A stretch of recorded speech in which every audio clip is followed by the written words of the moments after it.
Hi అండి, నమస్తే. నేను మీ Lakshmi. Welcome back to lucky Lakshmi చేతి వంటలు. ఈరోజు మన కిచెన్లో అందరూ ఇష్టంగా తినే పావు బాజీని ఇంట్లోనే చాలా సింపుల్గా ఎలా ప్రిపేర్ చేసుకోవాలో చూపించబోతున్నానండి. ఇలా చేసుకుంటే స్ట్రీట్ స్టైల్లో పావు బాజీ కన్నా సూపర్ టేస్టీగా ఉంటుంది. స్ట్రీట్లో తినే కన్నా ఇంట్లోనే చేసుకొని తింటే ఆరోగ్యానికి ఆరోగ్యం, రుచికి రుచి. మరి లేట్ చేయకుండా ప్రాసెస్ ఏంటో చూసేద్దాం. ముందుగా పావు బాజీలోకి బాజీని ప్రిపేర్ చేయడానికి 2 బంగాళదుంపలు మీడియం సైజ్ ముక్కలుగా కట్ చేసి కుక్కర్లో వేసి ఒక 3 విజిల్స్ వచ్చేంత వరకు ఉడికించుకొని బంగాళదుంపల పైన పొట్టు తీసేసి ఈ విధంగా మ్యాష్ చేసుకొని పక్కన పెట్టుకోండి. నెక్స్ట్ ఇప్పుడు స్టవ్ మీద ప్యాన్ పెట్టి ప్యాన్ హీట్ అయ్యాక అందులో 1 స్పూన్ ఆయిల్ వేసుకోండి. అందులోనే 2 స్పూన్స్ బటర్ వేసుకోండి. ఇందులో సన్నగా తరిగిన ఉల్లిపాయ, సన్నగా తరిగిన 1 క్యాప్సికమ్, అరకప్పు పచ్చి బఠానీ వేసుకోండి.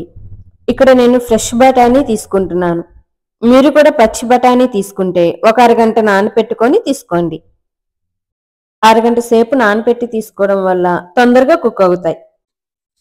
వీటిని ఒక 5 నిమిషాలు హై ఫ్లేమ్ మీద ఫ్రై చేసుకోండి.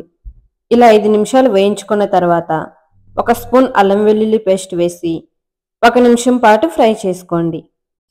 ఇప్పుడు ఇందులోనే సన్నగా తరిగిన 1 టమాటా వేసి టమాటా మగ్గేంత వరకు ఫ్రై చేయండి. ఇప్పుడు ఇందులో రుచికి తగినంత సాల్ట్, 1 స్పూన్ కారం, 2 స్పూన్స్ పావు బాజీ మసాలా, 1 స్పూన్ కసూరి మేతి వేసుకొని ఒక 2 నిమిషాలు ఫ్రై చేసుకోండి. ఇప్పుడు ఇందులో మనం ముందుగా ఉడికించి పెట్టుకున్న బంగాళదుంప మ్యాష్ను వేసి అంతా కలిసేలా ఒకసారి కలపండి. ఇప్పుడు ఇందులోకి 1 గ్లాస్ వాటర్ని పోసుకొని అంతా కలిసేలా కలుపుకోండి. ఇలా ఒకసారి కలిపాక మ్యాషర్తో కానీ పప్పు కవ్వంతో కానీ మ్యాష్ చేసుకోండి. మనకి పావు బాజీ టెక్చర్ అనేది అచ్చం స్ట్రీట్ స్టైల్లో రావాలంటే ఇలా తప్పకుండా మ్యాష్ చేయాలి. ఇది అంతా కూడా ఇలా మెదుపుతూ మ్యాష్ చేయండి. ఇలా మ్యాష్ చేస్తున్నప్పుడు లో ఫ్లేమ్లో పెట్టి మ్యాష్ చేయండి. ఇలా మ్యాష్ చేశాక మీడియం ఫ్లేమ్లో పెట్టి ఒక 5 నిమిషాలు ఉడికించుకోండి. ఇప్పుడు ఒకసారి రుచి చూసి సరిపడినంత సాల్ట్ వేసుకోండి. ఇప్పుడు ఇందులో పావు కప్పు దాకా బటర్ని వేసుకొని మెల్ట్ అయ్యేంత వరకు తిప్పుతూ మరో 2 నిమిషాలు కుక్ చేసుకోండి. చివరగా ఇందులో సన్నగా తరిగిన కొత్తిమీర వేసుకొని ఒకసారి కలుపుకోండి. అంతే అండి, స్టవ్ ఆపేసుకోండి. పావు బాజీలోకి బాజీ రెడీ అయిపోయింది. ఇలా రెడీ అయిన బాజీని పక్కన పెట్టుకోండి. ఇప్పుడు పావుని ఫ్రై చేయడానికి ఒక ప్యాన్ స్టవ్ మీద పెట్టి ప్యాన్ హీట్ అయ్యాక 1 స్పూన్ బటర్ని వేసుకోండి.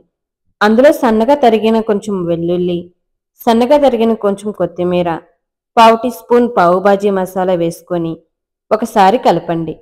కలిపిన తర్వాత ప్యాన్ అంతా స్ప్రెడ్ చేయండి. ఇప్పుడు ఇందులోకి సగానికి కట్ చేసిన పావుని ఇలా పెట్టి హై ఫ్లేమ్లో పావుని బాగా వేడి చేయండి. 1 నిమిషం తర్వాత మరో పక్కకి టర్న్ చేసి మరో నిమిషం కాల్చుకోండి.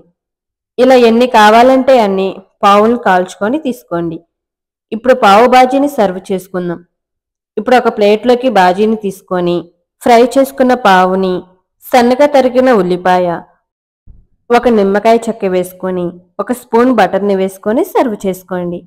అంతే అండి, వేడివేడిగా పావు బాజీ రెడీ. ఇలా చేస్తే ప్రతి ఒక్కరికి నచ్చుతుంది. మరి లేట్ చేయకుండా మీరు కూడా ట్రై చేసి ఎలా వచ్చిందో కామెంట్ చేయండి. ఈ వీడియో నచ్చితే లైక్ చేసి మీ ఫ్రెండ్స్కి, ఫ్యామిలీ మెంబర్స్కి షేర్ చేయండి. మీకు న్యూ రెసిపీస్ కావాలన్నా ఏమైనా సజెషన్స్ ఇవ్వాలనుకుంటే కామెంట్ సెక్షన్లో కామెంట్ చేయండి. మన ఛానల్ని ఫస్ట్ టైం చూస్తున్నట్లయితే తప్పకుండా సబ్స్క్రైబ్ చేసుకోండి. Thanks for watching.